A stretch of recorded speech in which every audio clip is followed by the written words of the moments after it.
Olá, bom dia, boa tarde, boa noite e boa madrugada. Tudo bem, pessoal? Eu espero que seja tudo bem com cada um de vocês. Gostaria de propor um pequeno exercício para nós. Já imaginaram como eram as perspectivas, pensamento de uma pessoa do passado? Ora, mas como assim? Vou lhe explicar melhor. Nós estamos acostumados com a internet, computador, câmeras, tudo à base de um clique. Essa é uma característica bem interessante da nossa era moderna.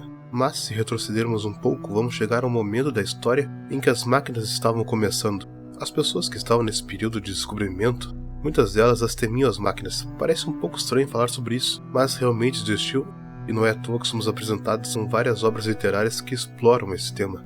Vamos falar sobre isso e um pouco mais no vídeo de hoje, que iremos falar sobre Dogura Magura. Te convido a assistir o vídeo e também se inscrever no canal. Olá, boa noite pessoal, tudo bem com vocês? O meu nome é Marcelo e você está no Cinease. Roda a vinheta.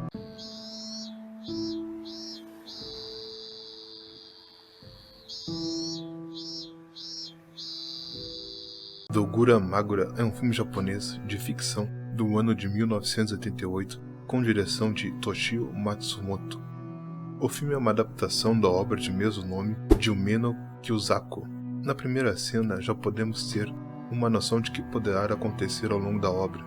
Uma atmosfera confusa, escura, e nós acompanhamos o paciente em um sanatório incapaz de se reconhecer no espelho. Partindo dessa situação, vemos que o destino do jovem está sob a mão de dois psiquiatras, o Dr. Masaki e o Wakabayashi. Ele faz parte de um experimento e a reputação acadêmica dos doutores depende do sucesso do experimento em Ishiro, se ele consegue se lembrar do seu passado. Para ajudá-lo a lembrar, o Wakabayashi lhe entrega uma coleção de escritos de Masaki, que inclui artigos de jornal, relatos de testemunhas de assassinatos, uma dissertação sobre a hereditariedade da psicologia, sutras budistas sobre manicômios e até mesmo um filme sobre o experimento, ou seja, o próprio paciente. Os dois psiquiatras é o combustível para as flexões narrativas que conduzem o personagem, e por extensão, o espectador, através de um labirinto na história com omissões, verdades, mentiras e reviravoltas que editam os vai-e-vens temporais e as histórias dentro de histórias que aos poucos consolidam um complexo mosaico das prováveis razões do porquê o personagem foi parar na ala de uma instituição psiquiátrica.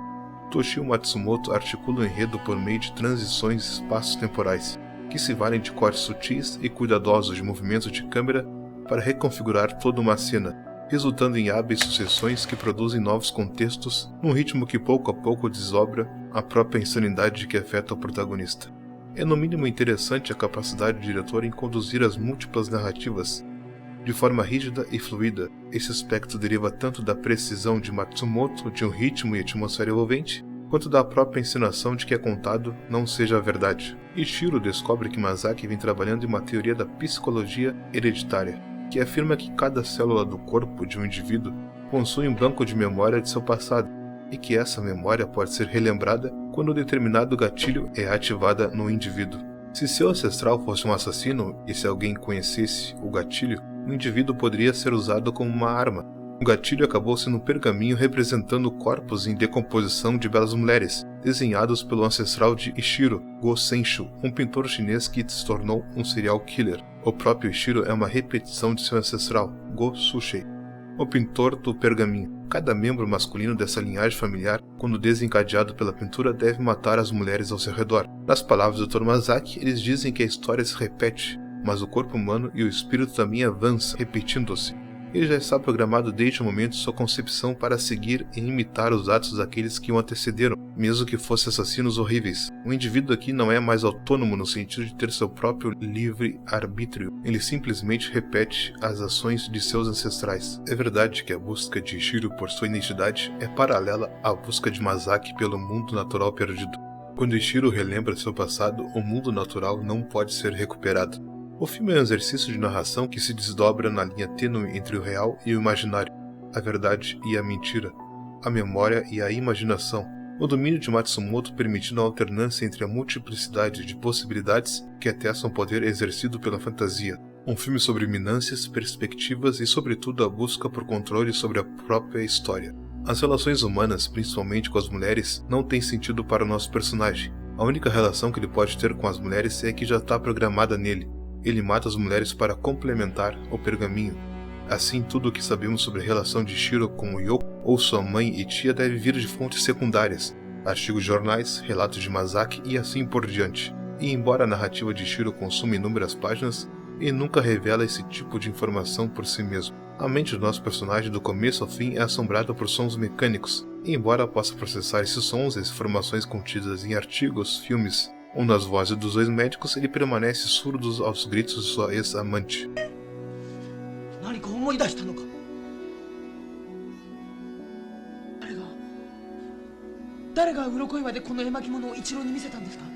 Agora vamos falar um pouco mais sobre o livro. Este livro foi a mais famosa obra de Yumeno Kyosaku. O Japão dos anos 20 e 30 foi marcado por uma ascensão da eroguro, ou melhor dizendo, a fusão do erótico e do grotesco, algo que encontrou suas encarnações mais famosas.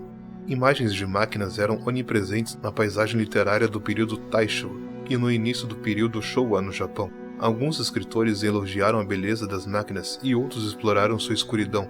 Este, por sua vez, Yumeno Kyosaku, imaginou as máquinas como entidades que destroem corpos humanos, e muitas vezes evoca imagens mecânicas para causar um medo no coração do leitor. O livro é valioso não apenas por suas qualidades literárias, mas também pelo considerável insight histórico que fornece sobre o desenvolvimento da psicanálise na Universidade Imperial de Kyushu. A esposa de Yumeno observou suas frequentes viagens ao departamento de psicologia daquela universidade para coletar materiais para o seu livro. A universidade, que também fornece o cenário para o romance, foi o centro de estudo da psicanálise da década de 20. Os críticos também elogiaram a exploração do romance do tema da duplicação em meio à era dourada da Era das Máquinas no Japão. Durante essa época, quando o impacto da reprodução mecânica estava se fazendo sentir em todos os aspectos da vida japonesa, Yumeno explora a cultura científica como um dos seus ingredientes essenciais de seu tipo particular de horror. Em outras palavras, a distinção entre robôs e humanos, entre o mecânico e o biológico é constantemente borrada no texto. É justamente por meio dessa mecanização do corpo humano que Yumeno consegue produzir seu próprio discurso pelo medo para desfamiliarizar a era das máquinas em que viveu. Taisho e o Japão do início do período Showa viram um rápido desenvolvimento no campo da tecnologia e da mídia moderna. Este período, muitas vezes referido como a Era das Máquinas do Japão, testemunhou o nascimento do consumismo e da produção em massa. Após o lançamento de Metrópolis, as máquinas e as figuras robóticas tornaram-se inseparáveis da imagem do proletariado no imaginário popular.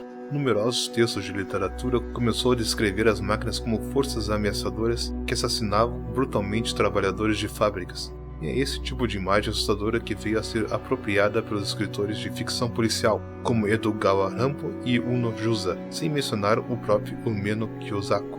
Para finalizar, a busca de Shiro pela própria identidade acaba em fracasso.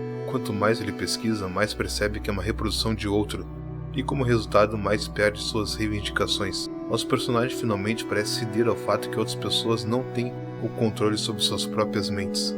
Podemos ver o final como uma tentativa desesperada de retornar ao mundo natural e ao seu fracasso final. Embora o romance seja centrado na tentativa de Shiro de recuperar sua subjetividade no final, ele, o leitor, percebe que a tentativa é inútil. Nosso personagem percebe que seu destino já está decidido para ele, que vai ser um assassino como seus antepassados. Ele não pode escrever suas próprias experiências, pois já foram escritas para ele. Bom pessoal, o vídeo de hoje vai ficando por aqui. Eu espero que vocês tenham gostado e se gostou já sabe o que fazer.